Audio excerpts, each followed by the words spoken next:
বৈধতা পেয়েছে। তো এই রায়টা আমাদের কাছে আসলে অনেক খরার মধ্যে এক পশলা বৃষ্টির মতো।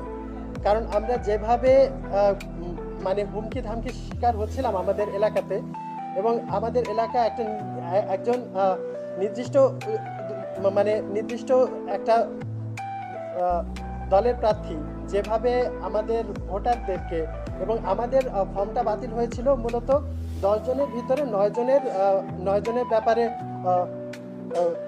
9 জনের ব্যাপারে সঠিক তথ্য পাওয়া গেছে, একজনের ব্যাপারে একটু ঝামেলা ছিল। তো এটা নিয়ে ওই একজন যাতে এখানে এসে সার্টিফাই করতে না পারে সেজন্য বিভিন্নভাবে তার বাড়িতে গিয়ে তার ছেলে মেয়েদেরকে হুমকি ধামকি দেওয়া হচ্ছিল। তো আমরা জানি যে আমাদের বর্তমানের যে আইনটা, নির্বাচনের যে আইনটা, এটা এমনিতেই স্বতন্ত্র প্রার্থীর জন্য ফ্রেন্ডলি না।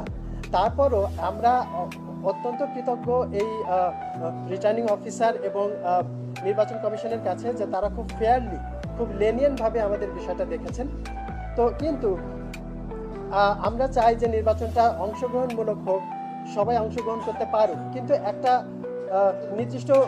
নির্দিষ্ট দলের প্রার্থী, আমাদের এলাকার নির্দিষ্ট দলের প্রার্থী, সে হয়তো এটা চায় না, সে চায় একা মাঠেই গোল দিতে। এটা তো কখনোই সম্ভব ছিল না, এখনও সম্ভব না। আমি মনে করি জনগণরা আমাদের সঙ্গে আছেন। গোপালগঞ্জ 1 আসনের মুকসুদপুর কাশিয়ানীর জনগণ আমাদের সাথে আছেন, এবং আমি এটা বিশ্বাস করি যে তারা কোনো মামলাবাজ, কোনো চাঁদাবাজ, কোনো ক্যাডারকে ভোট দিয়ে নির্বাচন